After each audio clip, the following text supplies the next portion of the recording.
Good morning class. आज आप chapter number 21 पद परिचय एवं उपवाक्य के बारे में पढ़ेंगे। पद परिचय ये आपके लिए बिल्कुल एकदम नया टॉपिक है, आपको बहुत ध्यान से पढ़ना है। पद परिचय जानने के लिए हमें सबसे पहले ये पता होना चाहिए कि पद किसको कहते हैं। पद जो वाक्य में शब्द प्रयोग किए जाते हैं उनको हम पद कहते हैं। जब अलग अलग होते हैं शब्द तब उनको शब्द कहा जाता है, परंतु जब वे सारे शब्द एक वाक्य में प्रयोग कर लिए जाते हैं तब उनको पद कहते हैं। और व्याकरणिक दृष्टि से यानी कि व्याकरण की दृष्टि से उन शब्दों को सही क्रम में वाक्य में रखा जाता है। आगे पीछे नहीं, कोई अशुद्ध नहीं होना चाहिए, उनको व्यवस्थित रूप में वाक्य के अंतर्गत रखा जाता है।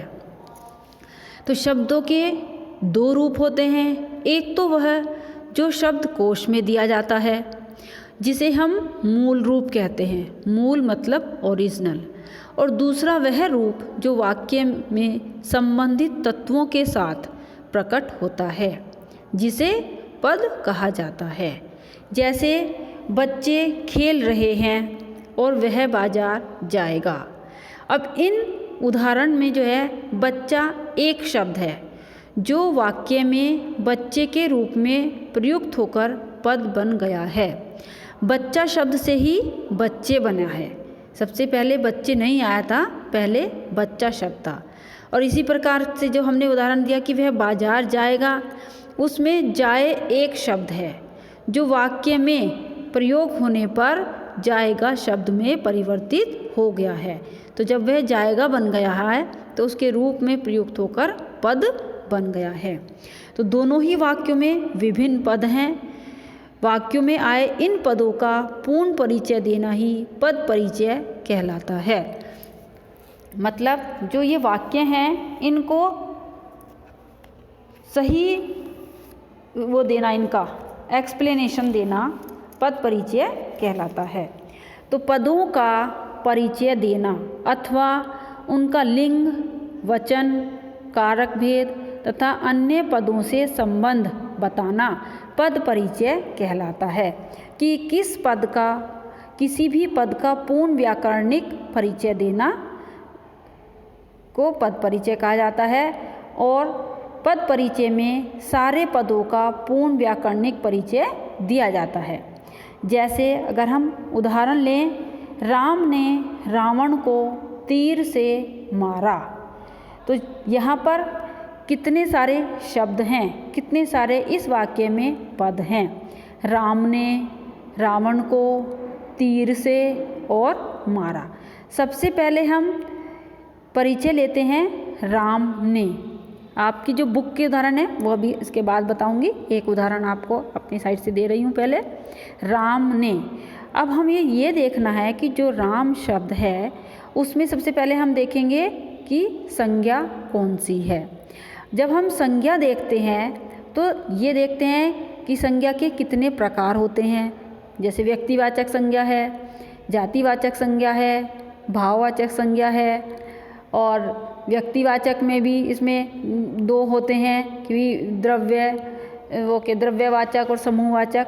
तो इसलिए ये सारी चीज़ें हमें संज्ञा देखते हुए देखना होता है। तो जब हम राम ने लिख रहे हैं तो हमें इसमें अब ये देखना है कि ये कौन सी संज्ञा है। तो ये व्यक्तिवाचक संज्ञा है।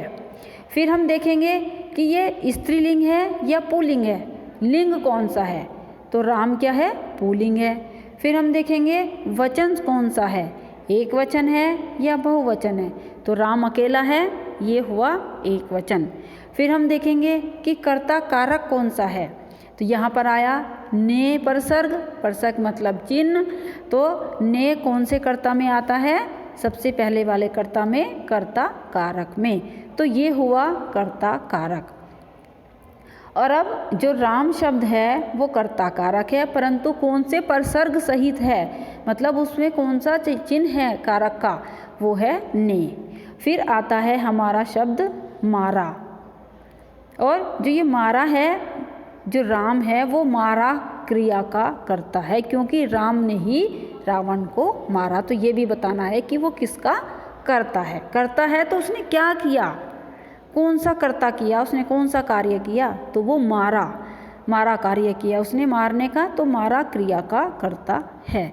तो इस तरीके से जो हमने राम ने शब्द का सब चीज़ें बताई, संज्ञा बताई, वचन बताया, लिंग बताया, कारक बताया, तो ये इसका हुआ एक शब्द का परिचय।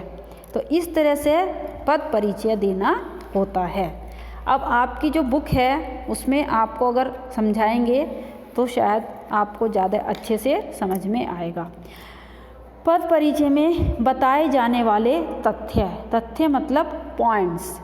तो सबसे पहले है संज्ञा। परिचय में बताए जाने वाले तथ्य, जो संज्ञा है वो हम भेद सहित बताते हैं कि कौन सी संज्ञा है, व्यक्तिवाचक है, जातिवाचक है या भाववाचक है। जैसे मैंने अभी आपको राम ने उदाहरण में बताया। लिंग कौन सा है, पुल्लिंग है या स्त्रीलिंग है। वचन कौन सा है, एक वचन है या बहुवचन है। कारक कौन सा है, कर्ता, कर्म, करण, संप्रदान, अप्रदान आदि जो भी कारक है। अपद ये संबंध, क्रिया अथवा अन्य शब्दों से जो संबंध है। जैसे कि सीता खेल रही है, अब हमने इसमें सीता शब्द का परिचय देना है, सिर्फ और सिर्फ सीता शब्द। तो हम क्या लिखेंगे कि वह व्यक्तिवाचक संज्ञा है। फिर हम देखेंगे लिंग, स्त्रीलिंग है। फिर हम देखेंगे वचन, एक वचन है। फिर हम देखेंगे कारक, कर्ता कारक है।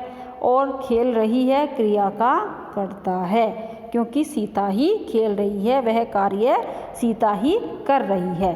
तो ये खेलने की क्रिया का करता है।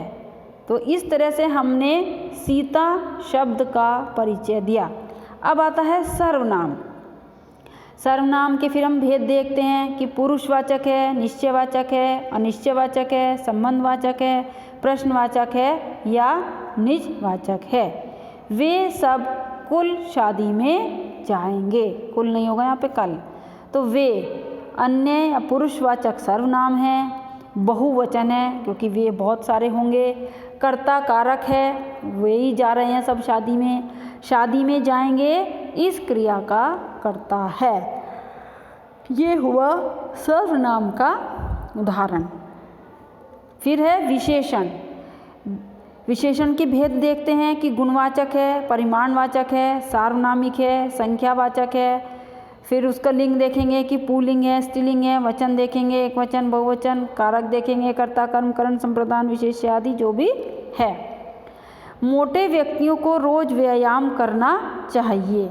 अब यहाँ पर आया मोटे, क्योंकि हमें जब विशेषण देखना है तो शब्द भी हम विशेषण के अनुसार ही लेंगे। मोटा, काला, पीला, उत्तर दिशा, जो विशेषण में बताया जाता है। तो मोटे जो शब्द हैं वो गुणवाचक विशेषण है और पुल्लिंग है, क्योंकि मोटे व्यक्ति के साथ लगा है मोटे शब्द, तो वो पुल्लिंग है। और व्यक्तियों, बहुत सारे व्यक्ति हैं तो बहुवचन है। और व्यक्तियों जो है विशेष्य शब्द है, क्योंकि जो विशेषण की विशेषता बताते हैं वो क्या कहलाते हैं, विशेष्य।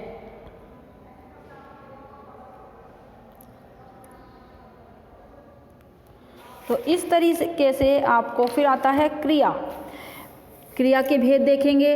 अकर्मक क्रिया है, सकर्मक क्रिया है। फिर वाच्य, कृतवाच्य है, कर्मवाच्य है या भाववाच्य है। फिर लिंग, वचन, काल, वर्तमान काल में क्रिया हुई है, भूतकाल में हुई है या भविष्यत काल में हुई है। और फिर उसका संबंध की क्रिया या फिर अन्य शब्दों से क्या संबंध है। तो हमें प्रतिदिन सूर्योदय से पहले उठ जाना चाहिए। इसमें प्रतिदिन शब्द का हम परिचय देंगे कि प्रतिदिन यानी कि ये समय को बता रहा है, तो कालवाचक क्रिया विशेषण है और सकर्मक क्रिया है। क्रिया विशेषण के भेद कि कालवाचक है, स्थानवाचक है, परिमाणवाचक है, रीतिवाचक है और जिस क्रिया की विशेषता बताता है उसका निर्देश। तो हमने मेहमानों के लिए उनके आगे चाय व समोसे रखे। तो संबंध बोधक अव्यय है, स्थानवाचक है, और हमने सर्वनाम का संबंध रखे क्रिया से है। सर्वनाम का जो संबंध है वो रखे क्रिया से है। फिर है संबंध बोधक। भेद कौन सा है? कालवाचक है, स्थानवाचक है या तुलनावाचक है, विरोधवाचक है, उद्देश्य, वह शब्द जिससे संबंध हो। विद्यार्थी शिक्षा प्राप्ति के लिए विद्यालय जाता है। ये क्या है? संबंध बोधक है, क्योंकि विद्यार्थी का और उसका संबंध है। अव्यय है। कार्यवाचक शिक्षा, संज्ञा का संबंध क्रिया से मिलता है। समुच्चय बोधक। भेद व्यधिकरण है, समानाधिकरण है, वे शब्द जिन्हें यह मिलाता है। आपको जो अविकारी शब्द पढ़ाए गए थे, क्रिया विशेषण, वो समुच्चय बोधक, संबंध बोधक, विस्मयादि बोधक, ये सारे आपको पता होना चाहिए। अब इसमें यह है कि आपको सिर्फ उसके आगे भेद नहीं बताने हैं पद परिचय में, क्योंकि इतना ज़्यादा डिटेल, इतना ज़्यादा वाइड ये चैप्टर है कि आप कितना भी इन पर सीख लो उतना ही कम है। तो इसलिए आपको एक सिंपल बातें याद रखनी है अभी, क्योंकि आपकी अभी स्टार्टिंग है। जैसे कि संज्ञा की, सर्वनाम की, विशेषण की, इनकी। तो जैसे हमने कहा कि राम स्कूल जाता है या सीता खेल रही है, तो इसमें हमने अगर राम का परिचय दिया तो आप कैसे देंगे कि राम व्यक्तिवाचक है, फिर उसका लिंग बताएंगे, पुल्लिंग है, फिर उसका वचन बताएंगे, एक वचन है, फिर उसका कारक बताएंगे, कर्ता कारक है। तो इस तरह से हम सारा परिचय देंगे इसका। फिर पद परिचय 2 प्रकार के पदों का दिया जाता है। विकारी, जिसके अंतर्गत 4 प्रकार के पद होते हैं: संज्ञा पद, सर्वनाम पद, विशेषण पद और क्रियापद। इन सब का तो परिचय हम भेद सहित देंगे कि भाई संज्ञा के कितने भेद होते हैं, सर्वनाम के भेद कितने होते हैं, विशेषण के कितने होते हैं, क्रिया के, क्योंकि हमने ये भेद सहित पढ़ा है। और एक अविकारी शब्दों या अविकारी पदों की जानकारी, और इनके अंतर्गत भी 4 प्रकार के पद आते हैं: क्रिया विशेषण। और क्रिया विशेषण सिर्फ हम भेद सहित पढ़ेंगे कि क्रिया विशेषण के कितने भेद होते हैं। और अविकारी शब्द में ही आता है क्रिया विशेषण, और समुच्चय बोधक, संबंध बोधक और विस्मयादि बोधक, इनको हम भेद सहित आगे नहीं पढ़ेंगे। इनको सिर्फ हमें जहाँ कहीं भी आएगा देखना है कि समुच्चय बोधक है, संबंध बोधक है या विस्मयादि बोधक है। अब जैसे संज्ञा का पद परिचय है, सीता खाना खा रही है। अब अगर हम इसमें सीता शब्द का परिचय दें, संज्ञा का देना है इसमें सिर्फ, तो आप क्या कहेंगे इसमें कि सीता कौन सी संज्ञा है? व्यक्तिवाचक संज्ञा। फिर हमने कहा मोहन पुस्तक पढ़ता है। मोहन में कौन सी संज्ञा है? व्यक्तिवाचक संज्ञा। अगर हम कहें कि पुस्तक शब्द का संज्ञा में परिचय देना है कि ये कौन सी संज्ञा है, तो यह है जातिवाचक संज्ञा। सर्वनाम का पद परिचय। सर्वनाम का पद परिचय कैसे देंगे कि जैसे वह पुस्तक पढ़ता है, मैंने 2 किलो सेब खरीदे, मैं तबला बजाना जानती हूँ, यह मेरी साइकिल है, हमारे आने से पहले राधा कुछ बनाकर रखना। तो यहाँ पर जितने भी हमने आपको सेंटेंस बोले, जैसे वह है, वह को हम बताएंगे क्या है? वह पुरुषवाचक सर्वनाम। फिर है, मतलब हम ये सिर्फ सर्वनाम का पद परिचय बता रहे हैं। मैंने यहाँ पे सर्वनाम है, तो मैंने कौन सा सर्वनाम है? पुरुषवाचक सर्वनाम। फिर मैं भी कौन सा सर्वनाम है? पुरुषवाचक सर्वनाम।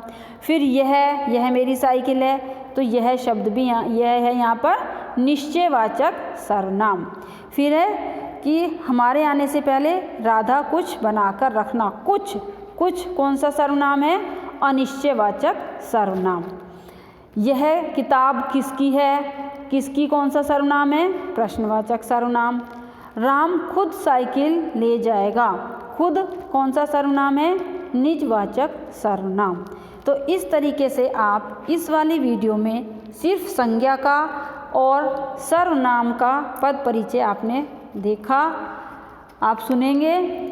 इसके बाद आगे की जो आपका आगे का है विशेषण का पद परिचय है और क्रिया का पद परिचय है, क्रिया विशेषण का पद परिचय है। ये आप नेक्स्ट वीडियो में सुनेंगे, देख सकते हैं। ठीक है, ओके, थैंक यू। पहले इतना ही पढ़ना बच्चों आप, उसके बाद अगर कोई क्वेरी हो इतने वाले उसमें, फिर मैं आपको वो लाइव क्लास में समझाऊंगी। सारा एक साथ समझाने से मुश्किल हो जाएगा, आपको समझ नहीं आएगा, तो इसलिए आप इस वीडियो को सुनना। Okay, bye, thank you.